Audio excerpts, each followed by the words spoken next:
Study IQ IAS, अब तैयारी हुई अफोर्डेबल।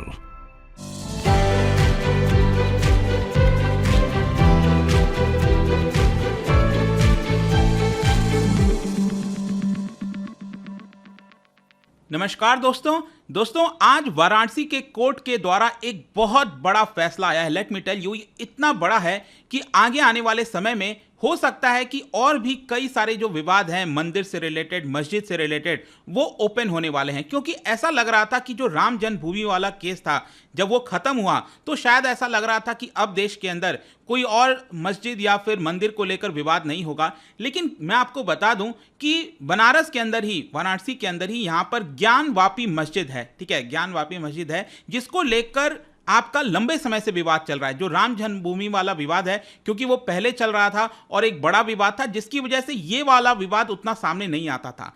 लेकिन क्योंकि राम जन्मभूमि विवाद खत्म हो गया, अब इसके बाद जो ज्ञानवापी मस्जिद वाला विवाद है वो जोर पकड़ रहा है। और आपको पता होना चाहिए, हमारे देश में एक कानून है 1991 का, जिसको कहा जाता है प्लेसेस ऑफ वर्शिप एक्ट। ये इतना इंपॉर्टेंट कानून था, पार्लियामेंट के द्वारा पास किया गया था और इसका मेन मकसद था कि देश में और विवाद ना हो मंदिर मस्जिद को लेकर। लेकिन आज ये कोर्ट का फैसला आया है, इसकी वजह से और बहुत सारे जो पेंडोरास बॉक्स हम कहते हैं ना, वो ओपन होने वाला है। क्योंकि यहां पर आप देख सकते हो, Varanasi court upholds maintainability of Hindu sites petition hearing to continue. तो इसको हम डिटेल से समझेंगे कि ये क्या फैसला आया है। ज्ञानवापी मस्जिद का जो पूरा टाइमलाइन है वो भी मैं आपको बताऊंगा, बेसिक आर्गुमेंट क्या है दोनों की तरफ से, और प्लेसेस ऑफ वर्शिप एक्ट ये क्यों इंपॉर्टेंट है वो भी मैं आपको बताऊंगा। काफी कुछ जानने को है, चलिए आगे बढ़ते हैं। लेकिन उसके पहले ध्यान रखिएगा, अगर आप यूपीएससी की तैयारी कर रहे हैं और हमारे साथ जुड़ना चाहते हैं at a very affordable rate, just 19,000, सोच के देखिए, हम आपको पूरी तैयारी कराते हैं और इसके अंदर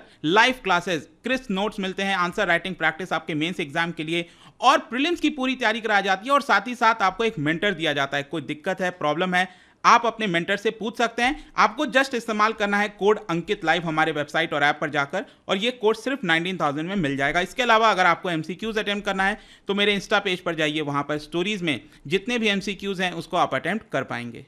देखिए, आज जो कोर्ट का फैसला आया है मैं उसके बारे में आपको बताऊं, उसके पहले आपको बहुत सारी चीजें, जो बेसिक चीजें हैं वो जाननी चाहिए, तभी आपको ये जो कॉम्प्लेक्सिटी है इस केस का समझ में आ पाएगा। सबसे पहले मैं आपको ये बता दूं कि ज्ञानवापी जो मॉस्क है, जो मस्जिद है, वो लोकेशन कहां पर है। वाराणसी के अंदर आपको पता होगा एक बहुत ही फेमस टेंपल है, श्री काशी विश्वनाथ टेंपल, उसके जस्ट बगल में ही आपको ये देखने को मिलेगा। इनफैक्ट कई बार कहा जाता है कि उसी कंपाउंड का हिस्सा है। खैर जो भी है, ये आप देख सकते हो, ये पिक्चर बहुत ही अच्छे से आपको दिखा रही होगी कि ये आपका काशी विश्वनाथ टेंपल का जो पूरा आपका एरिया है। और साथ ही साथ आपको पता भी होगा कि यहां पर एक कॉरिडोर भी बनाया गया था, विश्वनाथ कॉरिडोर, जिसके माध्यम से जो टेंपल से स्ट्रेट जो है वो आपका गंगा नदी की तरफ जो है जा सकते हैं। तो ये आपका काशी विश्वनाथ टेंपल का पूरा एरिया है। उसी के जस्ट बगल में यहां पर आप देख सकते हो व्हाइट कलर का, यह है आपका ज्ञानवापी मस्जिद, जिसको लेकर विवाद होता रहता है। यहां पर अब मैं आपको एक बेसिक चीज बताता हूं, मतलब कि विवाद दोनों तरफ से क्या है, हिंदू साइड का पक्ष क्या है, मुस्लिम साइड का पक्ष क्या है। देखो, जो पिटिशनर्स का कहना है, उनका यह मानना है कि जो लॉर्ड विश्वनाथ काशी में है, उनका ज्योतिर्लिंग, जो विश्वनाथ जी का ज्योतिर्लिंग है, वो मिलता है ज्ञानवापी मस्जिद के अंदर। यहां पर हिंदू साइड का कहना है कि जो ज्योतिर्लिंग होता है वो आपका इस कंपाउंड में है, ज्ञानवापी मस्जिद का जो कंपाउंड है वहां पर है। और इसीलिए उनका यह मानना है कि ज्ञानवापी मस्जिद को भी काशी विश्वनाथ टेंपल का ही कंपाउंड, जो कॉम्प्लेक्स है, उसी के अंदर इंक्लूड करना चाहिए। और यहां पर पिटिशनर्स का यह कहना है कि जो काशी विश्वनाथ का एक पर्टिकुलर एरिया है, मतलब ये काशी विश्वनाथ का पूरा एरिया है, इसी में इस पर्टिकुलर एरिया पर जो औरंगजेब था उसने 1669 में इसको तोड़कर ज्ञानवापी मस्जिद बनाया था, ऐसा पिटिशनर्स का मानना है। और इसीलिए उनका कहना है कि यहां पर जो मुस्लिम्स हैं उनको राइट नहीं है उस मस्जिद में, और हिंदूज को राइट है। ये हिंदूज की तरफ से पिटिशन डाला जाता है। और यहां पर जो मुस्लिम साइड है उनका कहना है कि नहीं, ज्ञानवापी जो कॉम्प्लेक्स है, जो मस्जिद है, वो हमेशा से ही मुस्लिम्स का ही पार्ट रहा है, इस्लाम का पार्ट रहा है, इसलिए यहां पर हिंदू को अलाउड नहीं होना चाहिए। ठीक है, आई होप कि एक जो बेसिक आर्गुमेंट है वो आपको समझ में आ गया होगा। फिर धीरे धीरे अब मैं आपको एक टाइमलाइन बताता हूं। देखो, जिस तरीके से राम जन्मभूमि का विवाद रहा है 1991 से लेकर जोर शोर से पकड़ा था, सेम उसी प्रकार से यह भी आपको 1991 में ही देखने को मिलेगा। सबसे पहला पिटीशन डाला गया था 1991 में वाराणसी के ही कोर्ट में, और उसके अंदर पिटीशन में बोला गया था कि हिंदूज को वर्शिप करना अलाउ कर देना चाहिए। ज्ञानवापी मस्जिद के अंदर हिंदूज को यहाँ पर वर्शिप करना अलाउ होना चाहिए। 3 मेन डिमांड्स थी उस समय। 3 क्या डिमांड था? एक सबसे पहला डिमांड था कि जो ज्ञानवापी कॉम्प्लेक्स है उसको काशी टेम्पल का ही पार्ट मानना चाहिए। दूसरा डिमांड था कि यहाँ पर मुस्लिम्स को हटाना चाहिए वहाँ से, ज्ञानवापी मस्जिद से। और तीसरा जो डिमांड था कि जो मस्जिद है उसको डिमोलिश कर देना चाहिए। ये 3 डिमांड यहाँ पर बोला गया, लेकिन चीज़ें आगे नहीं बढ़ रही थी। फाइनली 1998 में आप देख सकते हो मुस्लिम्स की तरफ से जो उनकी एक कमिटी है, काफी फेमस, इसको बताया जाता है, हमेशा इन्हीं के द्वारा आर्गुमेंट दिया जाता है, अंजुमान इंतजामिया मस्जिद कमेटी, इनके द्वारा यहां पर फाइल कर दिया गया इलाहाबाद हाईकोर्ट के केस, इलाहाबाद हाईकोर्ट के अंदर। और उन्होंने ये कह दिया कि कोर्ट इसके अंदर दखल नहीं दे सकता क्योंकि सरकार ने कानून पास किया था 1991 में। मैं इसके ऊपर एकदम एंड में आऊंगा, आगे आपको बताऊंगा कि 1991 में ये जो प्लेसेस ऑफ वर्शिप एक्ट है उसमें ये बोला गया था कि राम जन्मभूमि का विवाद छोड़कर देश में जितने भी वर्शिप से रिलेटेड जगह हैं 1947 के पहले, मान लो कोई जगह है उसको, अगर मान लो इसको मॉस्क बोला जाता है, ये कोई दूसरा जगह है जिसको टेंपल बोला जाता है, मतलब कि 1947 तक ऐसा ही बोला जाता था। तो सरकार ने ये कानून पास कर दिया और बोल दिया कि 1947 तक जो भी उसको कहा जाता था उसको वही बोला जाएगा, उसको चेंज नहीं किया जाएगा। ठीक है, तो ऐसा सरकार ने 1991 के कानून को लाकर किया था। और यही यहां पर मुस्लिम्स के द्वारा जो पिटीशन डाली गई थी, कहा गया कि क्योंकि कानून बार करता है इस चीज को तो हमें इसको बदलना नहीं चाहिए। और फर्दर इसकी वजह से क्या हुआ कि अगले 22 साल तक, जी हाँ, लेट मी टेल यू, 1998 के बाद से अगले 22 साल तक इसके ऊपर स्टे लग गया, मतलब कि कोई भी चीजें मूव नहीं कर पाई।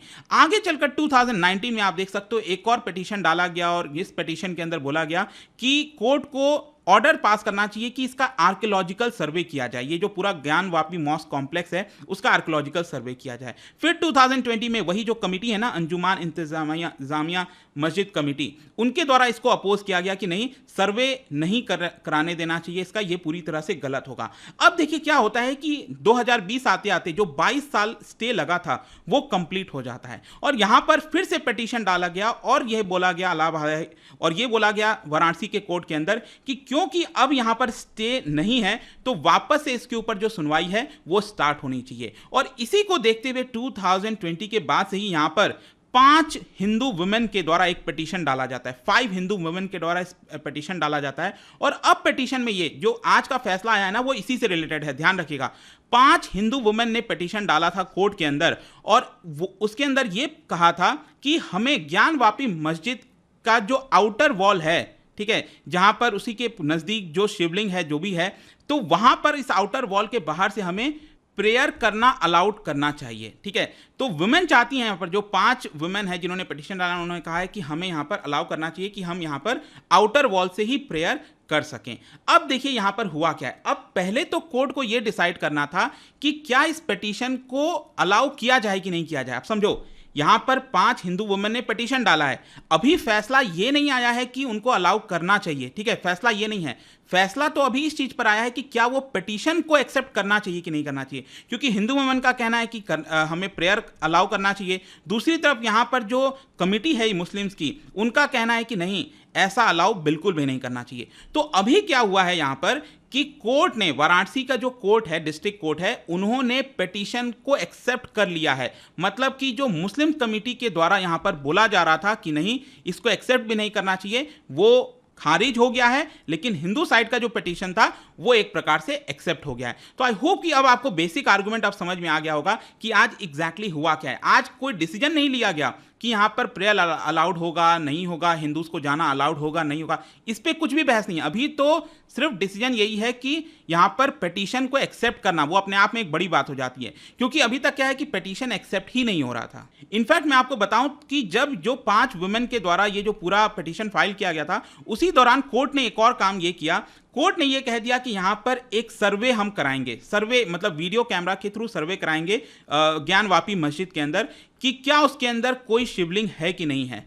और यहां पर देखो अभी ये पब्लिक में लाया नहीं गया, ये वीडियो जो है वो पब्लिक में तो आया नहीं है क्योंकि कोर्ट ने यहां पर बोला था, लेकिन जो क्लेम किया जा रहा है उसमें यह बोला जा रहा है कि हां जो वीडियो के माध्यम से जो भी कुछ किया गया है उसमें यहां पर शिवलिंग पाया गया। लेकिन ध्यान रखना, यह अभी सिर्फ सोर्सेज के माध्यम से खबर आई है। इसी के अलावा यहाँ पर जो एडवोकेट हैं, जो हिंदू साइड की तरफ से एडवोकेट हैं, मदन मोहन यादव, उन्होंने यहाँ पर यह भी क्लेम किया कि कॉम्प्लेक्स के अंदर जो शिवलिंग पाया गया है वो बेसिकली वजू खाना के पास ही पाया गया है। वजू खाना क्या है? मस्जिद के अंदर बेसिकली क्या होता है, जो आपने देखा होगा ना, हाथ वगैरह धो रहे होते हैं जो मुस्लिम्स होते हैं प्रेयर के जस्ट पहले, तो उसी को वजू खाना कहते हैं। उसी के जस्ट पास में ही शिवलिंग पाया गया है, ऐसा उनका कहना है, क्लेम है। देखो, पब्लिक को अभी तक इसके बारे में कोई वीडियोग्राफी ऐसा कुछ पता नहीं है। इसके अलावा मैं आपको एक और चीज बताता हूं। वाराणसी के कोर्ट के अंदर जब ये पहली बार पिटीशन डाला गया था, वो उस समय एक सिविल जज के पास ये पिटीशन आया था, लेकिन सुप्रीम कोर्ट ने 20 मई को इसी साल यहां पर